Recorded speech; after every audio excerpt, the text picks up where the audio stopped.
Perfecto, pues vamos a continuar con la sesión. En esta ocasión nos acompaña Dimo Todorosvki. Dimo Todorosvki es el jefe de la Comisión 2 de la FIG, de la Federación Internacional de Geomática. Y pues un poco nos va a comentar, pues para que conozcamos de qué se trata, ¿no?, la FIG, los objetivos de la Comisión 2, que es la de educación, y un poco pues nos va a poner pues eso, en conocimiento, pues lo que se está realizando en esta organización internacional. Así que le cedo la palabra. A very good afternoon, ladies and gentlemen, and sorry that I will speak in these late hours of the day. It's been a long day, but I've heard very nice stories from presentations about Spain. So please bear with me and save your energy for next 20 minutes, where I'll present the working plan of Commission 2, which is FIG Commission 2 is about the professional education. But first of all, we are here today, and I'm here for the Global Surveyors Day. And I would like to say a very big thank you for Koihet, I hope I pronounce it good, for making this possible and me to be here today. Originally, I come from Macedonia, but the last 14 years I live and work in the Netherlands. And I'm happy to say that I work at ITC, the famous Institute for Geoinformation Science and Earth Observation. And I will say facts, not showing off myself, that we are number 9 in the world of the Schengen list of universities on the topic of remote sensing. And we are number 1 in Europe. So if there are students, but they are outside waiting, maybe this was important information for them to, if they think about future of their work. As we are here today for the Global Surveyors Day, I have this message in bilingual wording. So in name of FIG, I'd like to wish a happy Global Surveyors Day to all of you and all of us. And with thanks to all the surveyors from all around the world for their contribution in and around our profession. Shall I try my Spanish? La FIG desea un feliz días mundial de los topógrafos. And you can read the rest, I think. My Spanish is not good for your ears. But I'm saying this because we are here, colleagues from the area of geography, geosciences, geodesy, what else? Spatial sciences, geospatial sciences. And FIG, or the International Federation of Surveyors, is representing the interest of all these surveyors worldwide. On this map, which is map of domains, you can see all the topics or all the areas where FIG has its expertise, but also supporting the FIGs all around the world. I will just read a few because those were the topics of today's presentations, if I understood something from my small Spanish understanding. It's all about surveying, positioning, but also cadastre and mapping. Cadastral mapping was mentioned many times. Building surveying, geoinformation, property surveying, etc., etc. So I think we are all speaking in the same language, maybe with the barrier of somebody speaking faster, somebody speaking slower. But soon the technologies will help us to improve even this barrier of languages. Hopefully with me speaking in English, you will have some ear headphones and you will hear me and speaking to you in your language. Why am I talking today about FIG? Because the mission of FIG is to ensure that the disciplines of surveying and all those who are doing the practice of surveying meet the needs of the markets and communities that they are serving for. I got many questions why I'm mentioning communities, because we all live in some communities, in a neighborhood. Maybe that's part of the bigger city like Madrid, like Valencia, like Barcelona. But first of all, we are doing our daily activities in a community, and then if we are good members of that community, we will support global sustainable development of our city, our province, and the whole state and the whole humankind existence. More information about FIG for those who don't know about it. All the data is on the FIG website. It was established in 1878 in Paris by 7 national member associations: Belgium, France, Germany, Italy, UK, Switzerland, and of course, the host of this event, Spain. The Federation of National Associations and Organizations, so that means that next to the National Association, affiliate member can be the agency that is dealing with cadastre, but also academic member can be, like last year, we accepted Universitat Politecnica Valencia. So this is association of all surveyors. No matter where are you in the academia, are you in the public sector, or are you a professional land surveyor? FIG is representing all surveyors disciplines, and we are recognized by United Nations as non-governmental organization, and we are non-profit organization.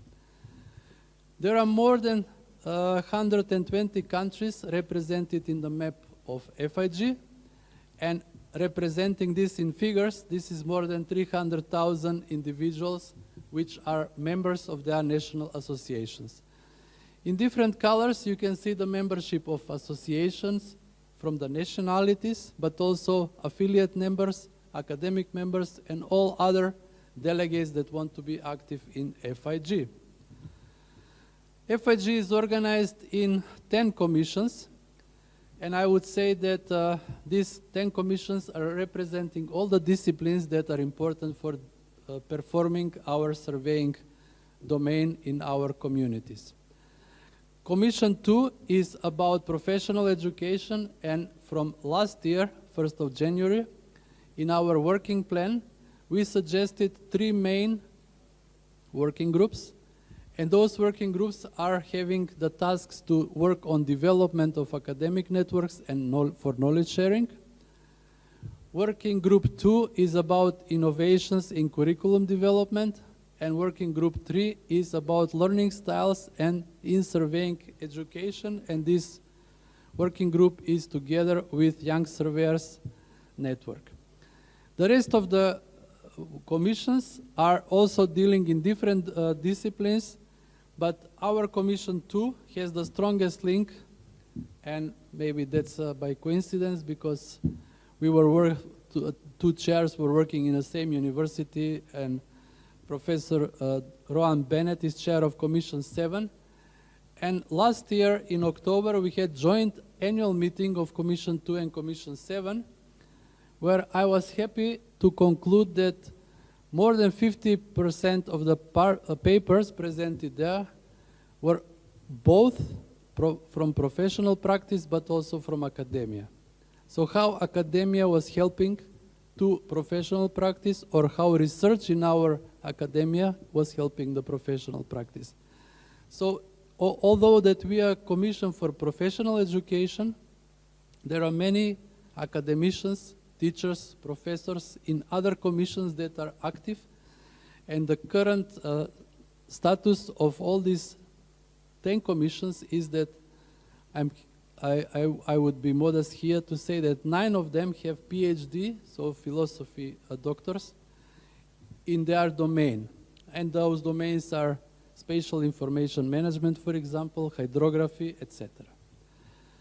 But looking specifically for my commission about the professional education, we focus on innovative and effective professional education and training for surveyors.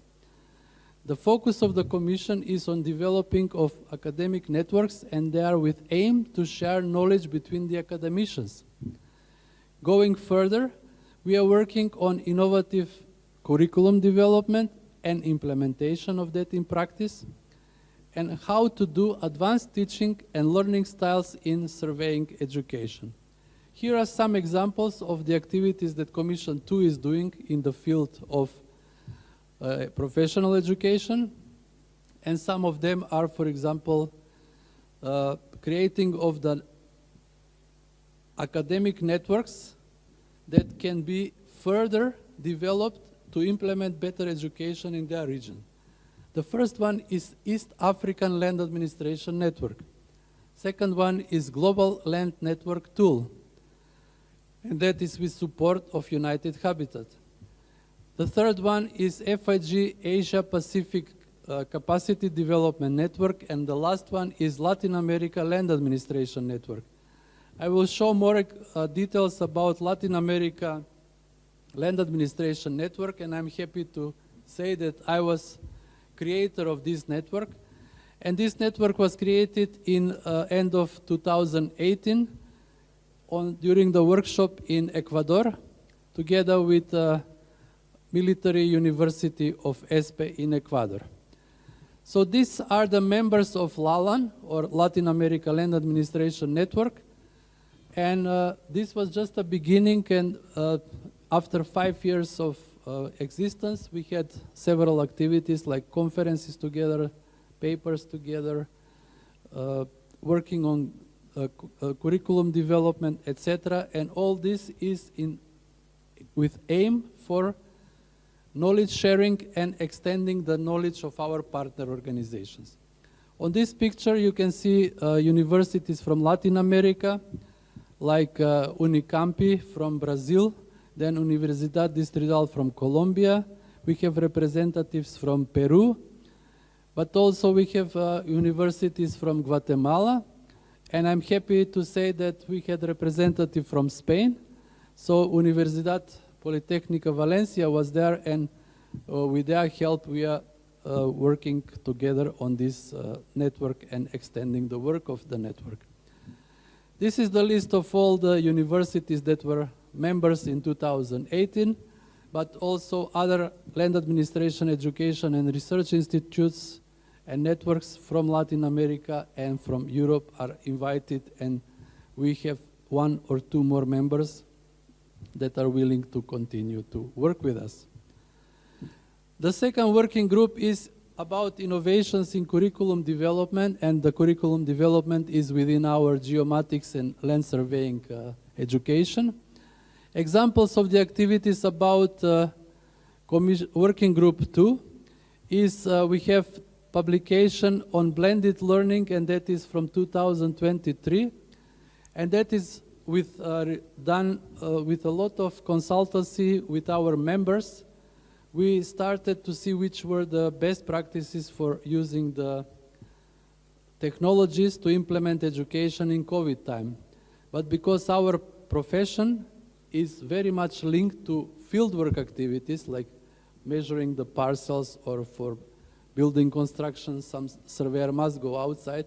Fully online education was not possible in our domain. And based on our opinion, the conclusion of that publication and work of 25 experts from all around the world, from Australia to Ireland, from Africa to Asia, is that blended learning is here, and blended learning is here to stay. So even in the future, if we are focusing on online education, we must have some concentration on fieldwork activities, where we will have to meet face to face, because that's the philosophy of our topic, that's the philosophy of our domain. And the pure online for geosciences or surveying, I'm afraid to say, is not fully possible, but it has to be mixed. Many things can be done online with the current technology, but for fieldwork surveying, we have to go outside, and we have to teach these students outside in the field.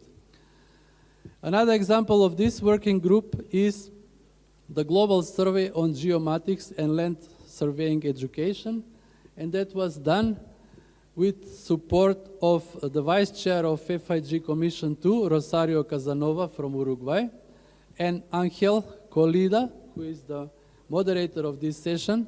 And the first results from this global survey, what are the titles of the geomatics education, what kind of engineering degree they are providing, what is the content, but also topics like what would be the future of your topics that you will include in the next review of your session were included. So I'm looking forward to present in next activities of FIG results, but also analysis of them with trying to prognose what would be the future of education in geomatics. I hope that this topic and our research will help to your group of experts that are in the program that are doing on innovations in geomatics education. And if that happens, I will be happy and I will continue to spread the news that in Spain, this global land survey have helped to confirm or to go towards the innovative education in geomatics and geosciences. Commission number 3 is about learning styles in surveying education, and I'm active here with my colleagues to see possible new advanced learning methodologies. For example, how to activate students in the class. Is flipped classroom useful for our students so they can learn more during their class hours? Or shall we use more quizzes in our teaching? After 15 minutes of teaching, if you give them a quiz on their mobile phones, sorry to say, but now a generation cannot live without mobile phone in their hands. And if you give them the mobile phone and say, follow this code and answer the quiz of my 5 slides, which is the right answer, they are learning more with the new and advanced learning methodologies during the class, and they don't have to spend more time at home for their self-studies. So this is proven in many other education settings, and we are trying to include this in our geosciences and geoeducation, that activating students in the class with group assignments, with quizzes, with flipped classroom can be beneficial both for students and both for teachers. Hopefully more results will follow in this working group. And the last working group is Land Administration Education, and this is joint working group together with Commission 7. And the members of this working group are doing review of land administration literature, review on land administration curriculum, but based on the fact that this is the most active working group in our commission, I think there is a bright future of this commission to be even number 1 in our work. Next, I've heard many people talking about this event. So the next working week of FIG is in Ghana in May from 19 to 24. So this is open call for all of you colleagues who have a paper to present or you want to learn more about FIG activities. And because I'm here for Commission 2, I warmly invite you to join our discussions on how to improve our geo-education on next level for better acceptance of our students, but also to target how to increase the number of students. In nowadays, number of students, I'm sorry to say, is slowly decreasing. We have examples of even some programs that are under question mark whether they will continue. I'm talking about universities in UK. But also looking at the fact that all young students want to study IT. They are instant generation. They want to have 5 minutes of lectures because after the 6 minutes they don't have concentration anymore. We have to find ways of how to attract them to come to our education, but also with advanced learning methodologies, which I presented in the slide before, to keep their focus and to guide them to learn more about our profession, which we love, and that's why we are having conferences like this. Once again, thank you for your attention, and I would like to say Happy Global Surveyors Day to all of you and all of us here. Thank you and